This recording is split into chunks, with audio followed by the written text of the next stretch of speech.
Welcome to SideBar. Discussions with local, national experts about protecting our most critical individual and civil rights. Co-hosts Jackie Gardina and Mitch Winnick. Welcome back to SideBar. We are excited to have you join us again as we continue to explore our fundamental civil and constitutional rights. I want to thank all of you who have listened to the podcast and to welcome you who may be new listeners. My name is Jackie Gardina. I'm the Dean of the Colleges of Law with campuses in Ventura and Santa Barbara, and I'm here with my co-host, Mitch Winnick. I'm Mitch Winnick. Jackie, always a delight to be back on SideBar. I'm Mitch Winnick, and I'm the Dean of Monterey College of Law. We also have programs in San Luis Obispo, Bakersfield, and Santa Rosa, California. Our guest today, Suzanne Nossel, currently serves as the Chief Executive Officer of PenAmerica, the leading human rights and free expression organization. She's also the author of Dare to Speak, Defending Free Speech for All. In her publications and speaking engagements, Suzanne is a leading voice on free expression issues. Her incredible career spans government service and leadership roles in both the corporate and nonprofit sectors. She served as a Chief Operating Officer of Human Rights Watch, as Executive Director of Amnesty International USA, as Deputy Assistant Secretary of State for International Organizations, as Deputy to the UN Ambassador for UN Management and Reform, as Vice President of U.S. Business Development for Bertelsmann, and as Vice President for Strategy and Operations for the Wall Street Journal. Clearly, a simply extraordinary and exceptional career. And we are delighted and excited to have Suzanne with us today on SideBar to talk about the status of free speech in America, and particularly many of the recent challenges to free speech in our schools, including K-12, universities, and even law schools. Suzanne, welcome to SideBar. Thank you for having me. Great to be here. Suzanne, many of our listeners may not be familiar with PenAmerica, even though the organization has been around for over 100 years. Can you briefly describe the work that it does? Sure. We have a mission to both celebrate and defend freedom of expression worldwide. We're an organization of over 7,500 writers here in the United States, and we're part of an international network of PEN centers around the world that are united in that shared mission and set of ideals. And so here in the United States, we have a literary arm of the organization where we give out literary awards. We do festivals, literary programs, writers events. We have a big program focusing on amplifying lesser heard voices in our public discourse, including the voices of those who are incarcerated, young undocumented dreamers, people locked out of the literary community.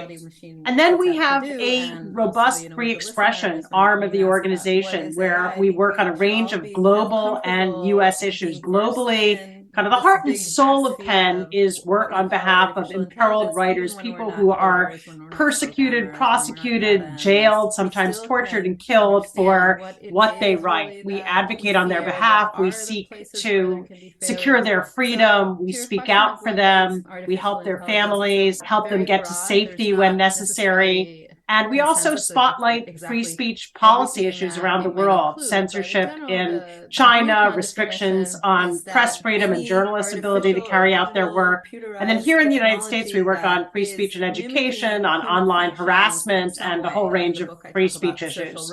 I don't know how one organization grapples with global free expression issues, but looking at your website, and I encourage our listeners to do so, it is really amazing the reports and publications that are coming from your organization, as well as the advocacy work that you're doing. So thank you. I just wanted to check in with you on the domestic side before we kind of dive into the educational piece that we wanted to focus on. What do you see as some of the biggest battles that PEN is fighting today? Sure. I mean, I'll focus on areas other than free speech and education, because I know we're going to get into that probably in a minute. That probably is the most pitched battle right at the moment. But we are very engaged in the debates over free speech online. I had a recent piece in the Wall Street Journal looking at the landscape of social media, what should be done about the harms, disinformation, online harassment, and we have big programs focused in both of those areas. On disinformation, we're the first organization, I think, to call it out as a free expression issue, that even though overwhelmingly disinformation is protected under the First Amendment, you're allowed to give a false cure for COVID or talk about a conspiracy. We don't prohibit that in this country.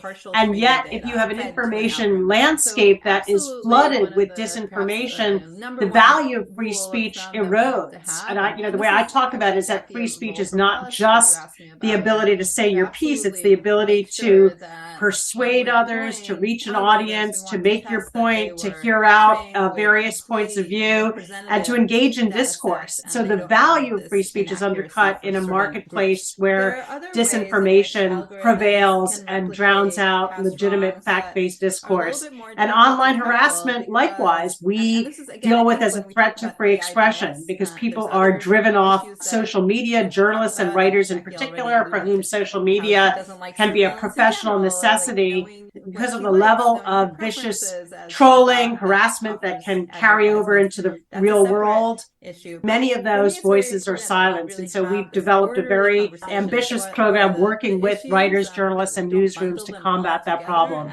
Suzanne, if we drive down to one of the issues that's been in the news this week, although it's been in the news for a number of months, surveys show that upwards of 70% of Americans, including Democrats and Republicans, oppose book bans. In fact, 2022 Harris poll reviewed that just 12% of respondents favor banning school library books on what they consider divisive topics.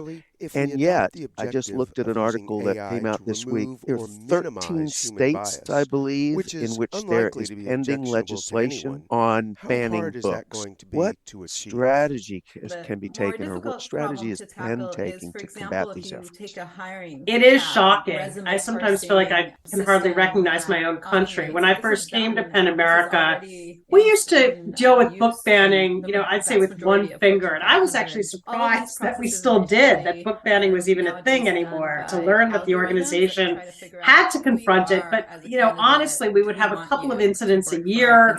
We would usually write to a school principal or a librarian and say, it's been brought to our attention, you removed this book from the shelves, can you please put it back? And very often they would, and that was the end of it. And what we saw starting in 2020, 2021 was book banning becoming a political tactic of choice in our culture wars. And it goes to this debate that is tearing at us about how to deal with becoming a more pluralistic, more diverse society, a society where there is no single racial group or identity that dominates. And the fact that the narratives that are being taught to children, the stories that children are being exposed to, reflect that. And so overwhelmingly what we see is that the book bans target stories by and about people of color and LGBTQ authors and characters and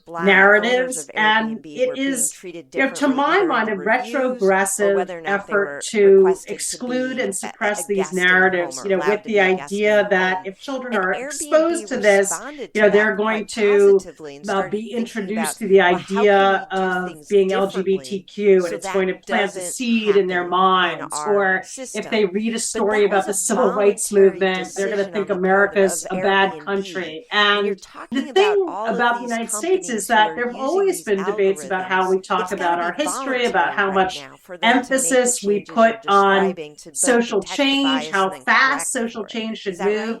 But that should be the subject of debate and give and take. And it should not be the basis for legislation or heavy-handed bans emanating from school boards, local governments, at public institutions. That's not the American way. We believe in the exchange of ideas, that the best answer to ideas you may disagree with is to present other ideas. And what concerns me so much is witnessing the ways in which we've backed away from that very principle. And even though, as you say, overwhelmingly Americans are against book bans, that But nonetheless, in certain communities, certain parts of the country, people have become seized with the idea that these stories and volumes are so dangerous that they warrant a resort to banning, to something that I think every American can recognize is something that goes against our core values in the First Amendment. There is kind of a legal background there,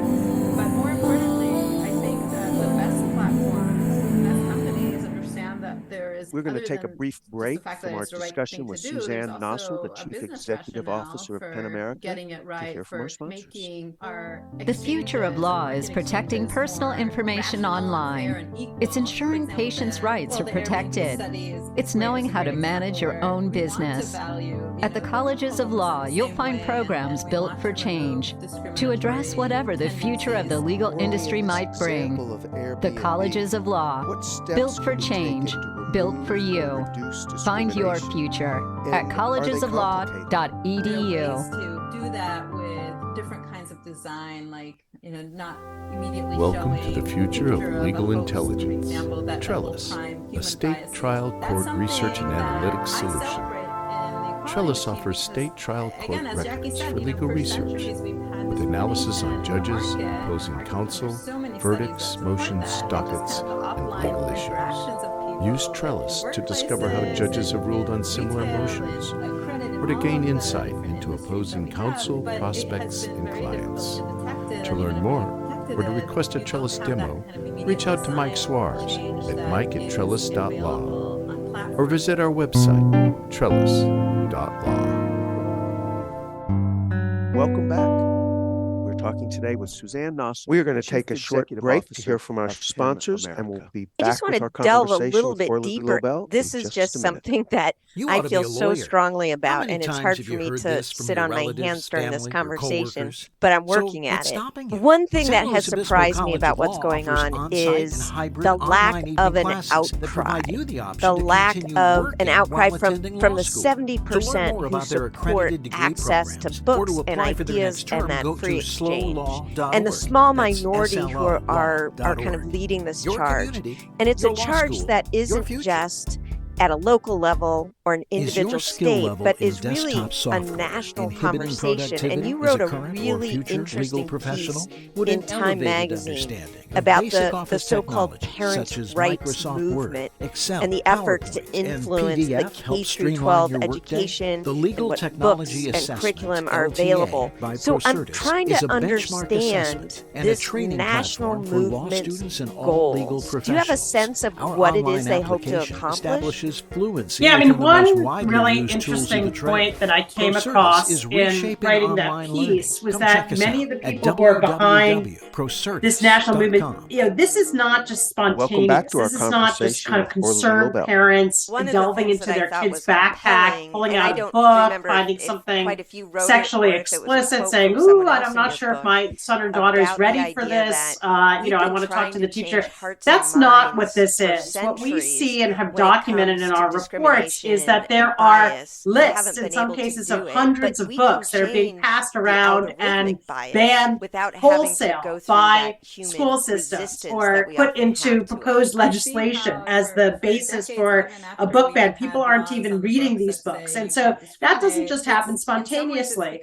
It is a movement. And when I came to look into what was behind it, what I found out was that this parents' rights movement goes back decades. And years ago, it focused on trying to get more religion into schools. And when that was rejected by the courts, they turned to homeschooling and a kind of a whole movement behind the idea that parents ought to be free to educate their children as they choose at home, and that states should become more relaxed in terms of the rules for that.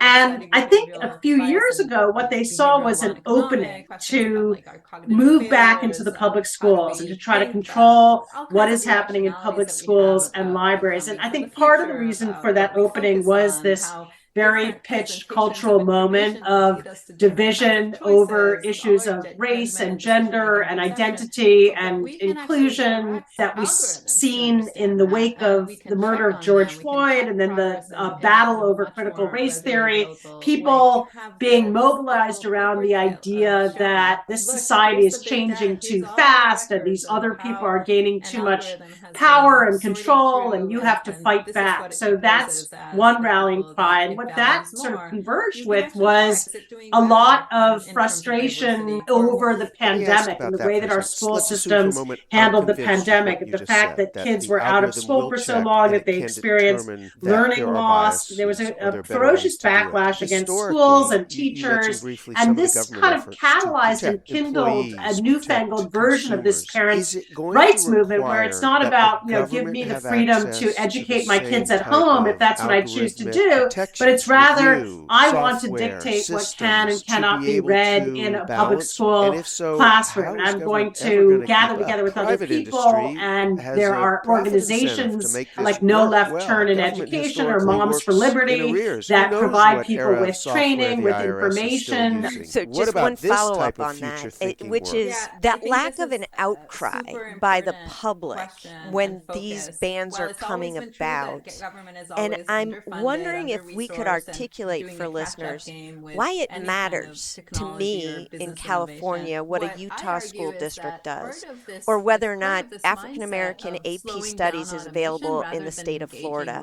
Why should I be concerned about that? Look, I think there is outcry, and certainly we're engaged day in and day out in pushing back, and we're talking to the press and the media and receiving incoming queries, hearing from parents, teachers, administrators who want help in waging these battles. So I do think there is an outcry that a lot of Americans, when I go to speak to groups, they are up in arms about what is happening around book banning. It is happening in particular states, in particular communities. There's some isolated incidences in places like California and New York, but for the most part, it's politically different territory. I do think, to your point, that we all have a stake in this, that if book banning becomes normalized, that today certain books are being banned, tomorrow when different people are in power, they may turn their sights on a whole different set of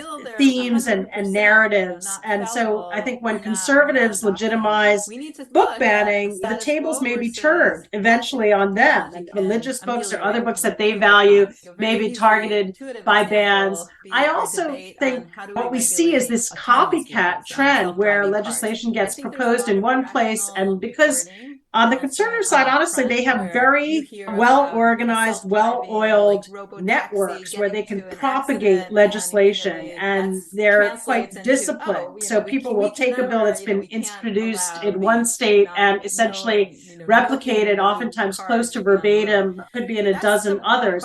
I think Florida is particularly consequential. There's a governor there who has potentially national political aspirations. So I think it's important to look at what he's doing from a free speech perspective and how that might play out on the national stage.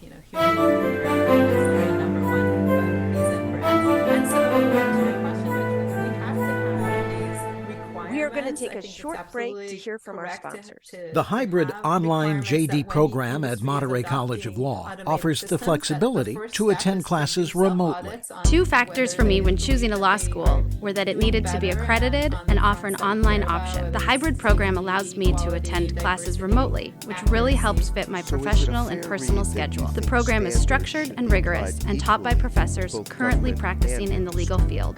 To learn more or to apply for their next term, visit montereylaw.edu. Is your skill level in desktop software inhibiting productivity as a current or future legal professional? Would an elevated understanding of basic office technologies such as Microsoft Word, Excel, PowerPoint, and PDF help streamline your workday?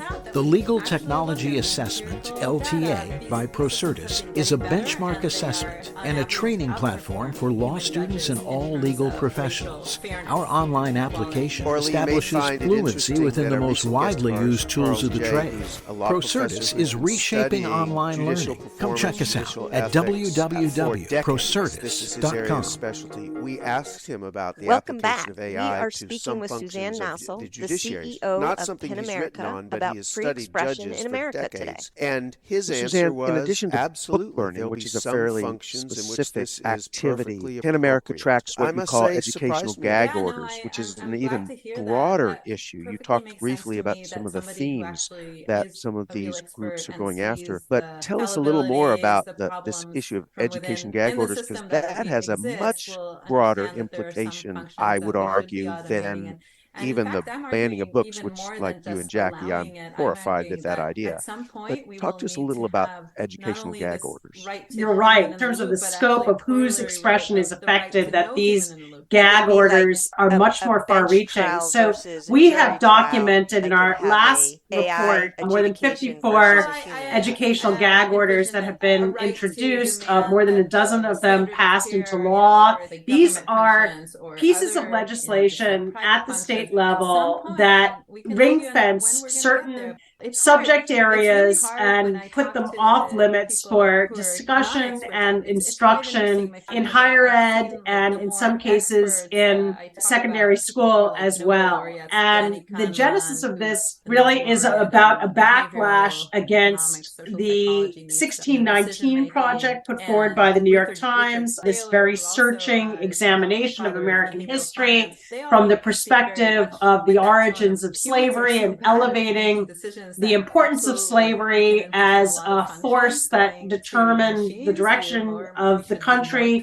sort of throughout its history. And look, that project is a particular perspective. Some historians have criticized it and pointed out flaws and evidentiary problems in the 1619 project. It's a perfectly legitimate subject for debate. But as that got turned into a curriculum and people began to feel it was gaining currency in terms of a set of ideas being introduced in schools and in higher education, it elicited this ferocious backlash in the form of legislation banning, in some cases it's phrased as divisive concepts. So you're not allowed to teach or discuss divisive concepts are here talking in higher ed or secondary schools. She is the author of The Equality Machine. Specifically, we're going to take a break right now so we can critical hear from our race theory sponsors. and The say future that of law is protecting personal information online. Diversity It's and ensuring inclusion patients' training. rights We're are seeing protected. new bills It's being knowing how to introduced, manage new your model own legislation business. just coming out this week. At the colleges of that law, would essentially you'll find ban programs built for universities from change having to address a whatever the future of the legal department industry or might office bring. devoted The to colleges diversity of and law, inclusion. And built for look, change, I think built we for all you. recognize that Find your future these are at fraught and sensitive debates, that there may be collegesoflaw.edu. some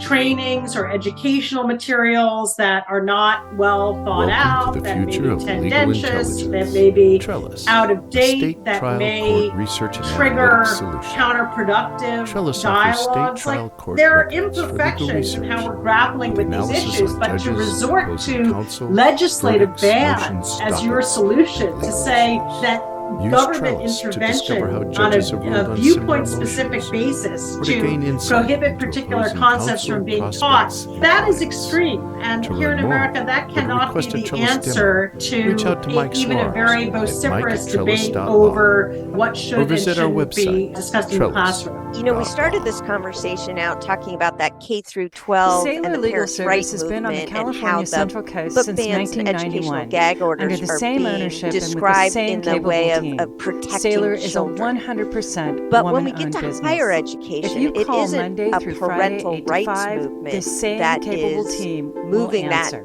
type You of can communicate legislation with the same forward. person each So time you what is contact the Sailor goal for your orders to behind subpoena Florida records, or on-site Texas or copying, some of the other process gag serving, laws and court and services? other issues that are being SailorLegal.com. precluded from conversation in higher education SailorLegal.com. institutions? Look, I think that Welcome Florida, back. We're going to in their continue our legislation, conversation put put this out about as plainly and baldly as you can with their Stop Woke Act, which is the name of their gag order law. Jackie and I were talking earlier about the data a reaction itself. Jackie, talk a to little more what about people that. see as a shift in direction in our national dialogue, in higher education, that they reject as too progressive, as perhaps too focused on people of color and marginalized identities and elevating those perspectives and as detracting from knowledge and appreciation of American history and the ways that these people grew up with and are accustomed to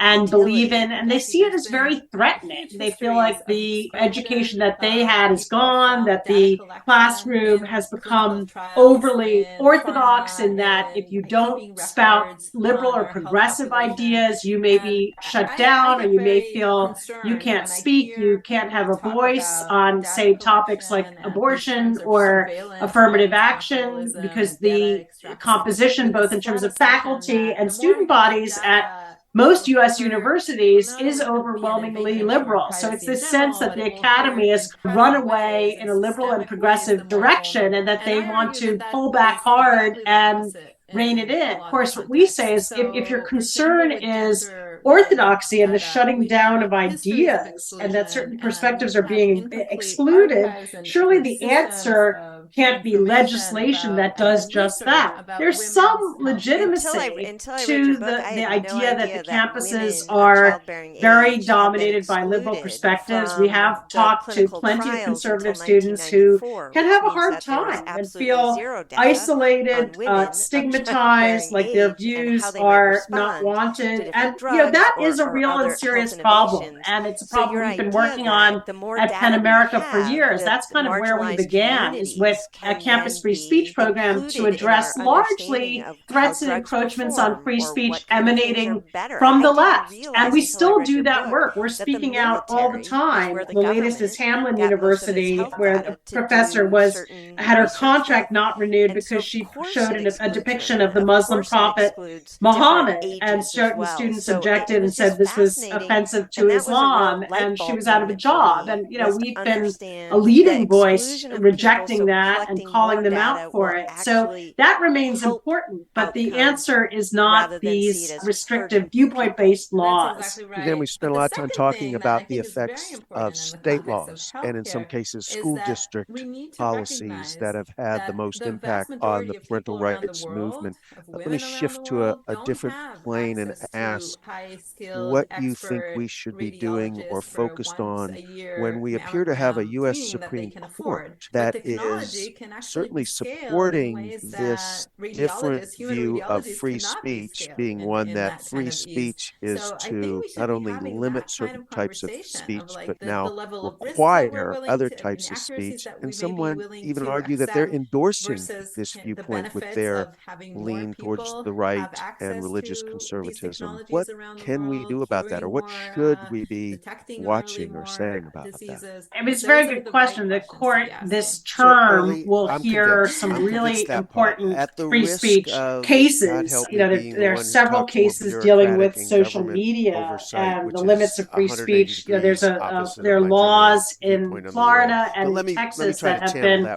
passed that essentially would require social media companies to refrain from viewpoint-based discrimination in how they moderate content. And so if they were found to be pulling down hate speech that was of a particular viewpoint, say white supremacist hateful speech, that might run afoul of these laws. And the appellate courts are split in relation to these laws, whereas the Fifth Circuit has upheld the Texas law, the 11th Circuit has struck down the Florida law. Both of the laws for now have been stayed by the Supreme Court, so neither of them is actually in effect, but this court is very likely to adjudicate that case. And I think think it's kind of anybody's guess where exactly they're going to come out. I mean, the issues are really complicated in terms of how to come up with, and I talk about this in my Wall Street Journal piece, come up with the right rules. When it comes to social media, there's a lot we don't understand about how different changes to these platforms would actually affect both the harms of speech online, like disinformation and trolling, as well as free speech. And so how they balance their interpretation of the First Amendment, whether they respect what the companies, these social media platforms are arguing are their own corporate First Amendment rights, which is a concept that members of this court have embraced in the past, the idea of these corporate rights. It's not clear whether they will stick to that line here. Suzanne, I'm going to try to go up an even higher level than the Supreme Court. Given that PenAmerica has been around for 100 years, this is not a new battle. And I think perhaps the most well-known historical example is Nazi Germany and the book burning that occurred during that era. But we have examples within the United States. I can think of the McCarthy era or subversives in the civil rights movement within higher education and elsewhere. So what are the things that tie these together? What is it that these efforts have in common? It's always sort of heartening at PenAmerica to look back at the organization's history, and we have done some of that for our centenary, to look at these battles that have been waged against the book banners and those who menaced writers in Nazi Germany, the McCarthy era, as you mentioned, like the culture wars of the 1980s. I think the common thread is that governments and people in authority are always threatened by dissent and criticism and those who disagree with them. And if they have the power to suppress, muzzle, and silence those critics, they will use it. And that's, I think, kind of the genius in the First Amendment, is that it really limits that power, but also allows a lot of controversial speech, in some cases nefarious speech, hurtful speech to be articulated. And so it then begs the question, people are perpetually asking, well, shouldn't we do something about this, tamp down on this, whether you're objecting to white supremacist speech or you're objecting to critical race theory. There's this impulse to lurch toward an expansion of government power to clamp down on this speech. But what we have seen time and time again is when governments have that power, they use it in incredibly self-serving ways to go after their own antagonists, to preserve their prerogative, to prolong their place in power. And so we push back against that. And I think that's the really important principle that people lose sight of. It's like in the moment, it seems like a great idea to ban critical race theory because you disagree with it so strongly. But what you're actually doing is handing over to the legislature the power to dictate what ideas can and can't be taught, which is just, I think, an overwhelming leeway and discretion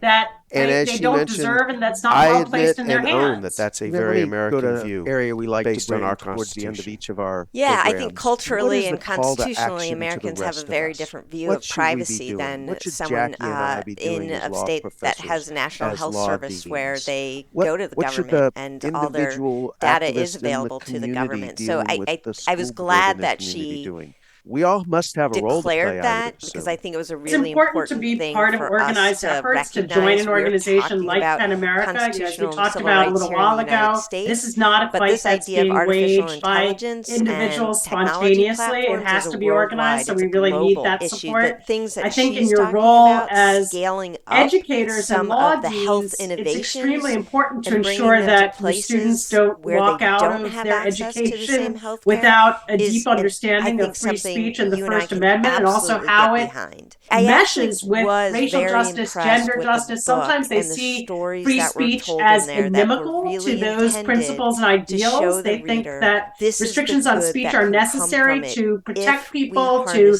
give the people a sense of belonging if they might otherwise feel marginalized. And so we've done a lot of work at PenAmerica to explain how the imperative for campuses to become more equal and inclusive can and must be reconciled with robust protections for free speech and academic freedom, that these things are not pitted against each other. Good place to end today's conversation, but hopefully we'll be able to have you back to talk about so much more. Probably going to be having more Thanks for having me. conversations about Absolutely. it, because it's Suzanne. impossible for us not to have technology woven into any of our discussions about constitutional or civil rights in the United States. So I think this Jackie, will be one of an many excellent conversations that we'll be having. That's And in on fact, a topic area of later great in the concern spring, to we me. have a My mother program was a that's librarian, specifically going actually to talk started about the the first application of library in the AI small town in the Texas, evaluation of where I grew up. cases I can't even and imagine what she would creating think about data banning systems that books, give burning more books public here access in to the court 2023. system I and can to understand prior why cases and how to PenAmerica search is them and how to shocked find that what you this need. now becomes a new agenda Particularly for them. as Although we Charles talk about J. the said earlier, Constitution giving and the those who don't Supreme have Court, lawyers greater I personally think access these are using battles we're going to AI win and software locally, and that we systems should to each take gather up the within our information they local need to community. protect themselves. So, Yeah, and so that's been a there is real no theme doubt that's that kind this of is come just through many of our chapter one of this episodes, is conversation. that idea Yeah, and if you of want to activating hear your voice more at the about local or level, see more showing about up the to school upcoming board episodes that we meetings, showing have, you up can go to to other places where sidebarmedia.org. You can these see all the issues guests that are being upcoming, read their discussed, bios, and and being you actually have a not a page silent dedicated to majority, but homework actually an that gives active you a list of participant in the readings that you can have discussion. access I to. think You can for also follow us me, on what Twitter, really Facebook, concerns me, and TikTok, we're recording this LinkedIn, in the and same then week Legal Talk that we Network celebrated also Martin Luther hosts our King podcast. Jr.'s So thank you again for amazing listening. work on behalf Our of our program country today is at the beginning of the produced by week, and David at the end of the Eakin, and week, we hear what is that not Governor Ron artificial intelligence DeSantis on our has program is our banned original the music teaching of produced African and American performed by history David as an Eakin. AP course And in thank Florida you to our because he social didn't media believe it maven, had educational Go-Go Zoger. value. For For more me, information about Jackie these Mitch's things Sidebar, cannot be go to separated from a larger sidebarmedia.org. conversation of the role that education has in promoting democratic values. California And going accredited right law back to schools, what Suzanne was including the saying colleges of law about and the Monterey United College States of Law, transitioning provide to a affordable, pluralistic quality legal democracy. education in And evening, much of the online, and efforts around on-site book classes. bans and Our curriculum law school are graduates about qualify to sit for the California bar exam, marginalizing and upon groups of passing, are individuals licensed and their as California identities attorneys. in the classroom and in the For more library. information And about I do attending a not think California that we accredited can law see school January near you, 6th go as an to attack on our democracy and not think calschools.org. these That's efforts are a similar yet less calschools.org. violent attack on our democracy. Couldn't agree with you more. And let me take one other tact on this conversation, which is it's so easy to demonize the voices on the other side and say that they have some type of illicit or illegal intent in their efforts to change education at the state level, at the school district level. What I would say is you cannot have it both ways. We need to listen to those voices, as repugnant or different than they may be to us personally. You can't say we want to shut them down and yet say we want to have free speech. The answer to free speech is more speech, not less speech. So as difficult and challenging as it is to address these issues, I come back to the fact that the burden is still on each of us. We need to speak up. We need to take advantage of that constitutional right of free speech. We need to show up at the school board meetings. We need to vote for candidates in the local and state elections that support the ideas of free speech and equity and inclusion. That's our fundamental right in the United States, and it needs to be protected by each and every one of us. Agree. And I'll just end with one last thought, which is something that we're losing is the free exchange of ideas requires civility and requires the ability to listen, as you pointed out, and to engage in a civil dialogue. And the violence in the political rhetoric right now is making that difficult. So I think we also have to role model what it means to engage in a civil dialogue with people we may disagree with and ideas we may disagree with. I fully agree. So thank you for joining another episode of Sidebar. Mitch and I would love to hear reactions to the show and what's on your mind. You can reach us through our website, sidebarmedia.org, and on most social media sites, Twitter, LinkedIn, Facebook, Instagram, TikTok, and YouTube. I appreciate you joining us again this week. Thank you also to David Eakin, our illustrious producer, and also the creator and performer of all the original music on our program today. Thank you to Gogo Zoger, who manages our social media efforts as well. For more information about Jackie Mitch and SideBar, go to sidebarmedia.org.